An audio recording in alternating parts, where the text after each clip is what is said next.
Thing I'm going to point out here is this is at about 5,100 feet in elevation. Willamette passes. You work your way down just about 400 feet, and we were seeing quite some changes on Santiam Pass yesterday early morning, and yet you could still see a little bit of some pockets of the lack of snowfall. So this is really continuing to just be a testament to where our snowpack has been, where it continues to be, and the lack thereof for some areas. And when we look at drought monitors, that then starts to play a really significant role, not just throughout the next couple of days, but over the course of the next couple of weeks. I mean, we don't really see the potential even for a little bit of moisture. Yes, we get the chance for some of it working through portions of the eastern foothills and upper elevations, but all this activity kind of hanging around the coastline, not really strong enough to shift its way into the Pacific Northwest and bring us some steady and significant accumulation. And even then, what we see into Monday and Tuesday early morning, not really looking to be much. As far as where that puts us here through the next couple of days, we slowly work our way into upper. So you start to see those clear skies and plenty of sunshine in store. But nonetheless, what we really look to see towards is into the afternoon, evening, overnight. Those clear skies continuing to stick around, allowing for the potential of some cooler temperatures into the overnight hours. So plenty to keep in mind here as you work your way out the door through your Friday early morning. Not only do we get the chance for sunshine once again throughout tomorrow afternoon and evening, but this really going to be kind of the most significant pattern, and even some breezier winds to bring us some relief from some warmer temperatures. I mean, we're talking into the mid, if not upper 60s for majority of the area today, 50s for portions of our coastline.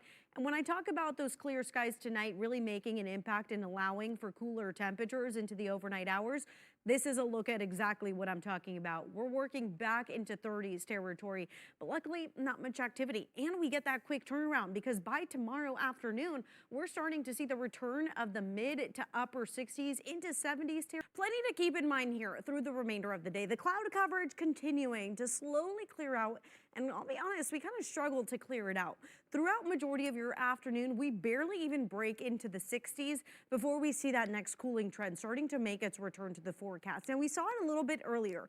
Areas like Willamette Pass, hey, even Santiam Pass looking to get what was whiteout conditions early this morning. And I'm going to point out right here into the higher hillside on this camera, you could see a little bit of snow still hanging around, but the warmer temperatures into the afternoon and even the cooling trend into the overnight looking to come a little bit too late. We needed this cooling trend since last night into early this morning and keeping it consistently around, because that's exactly why we're seeing a lot of that snowfall actually clearing out.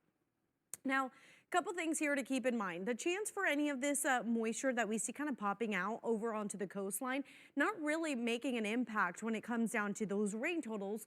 Of course, though, gradually as it shifts in and then we clear out, we start to see the potential for a little bit of reduced visibility. And through your evening into tomorrow early morning, well, then we start to see kind of a repeat pattern. Not a lot of activity. What we do want to see, though, is going to be those wind speeds picking up. We're talking into the 10 to 15 mile per hour range before we start to tick it right back up.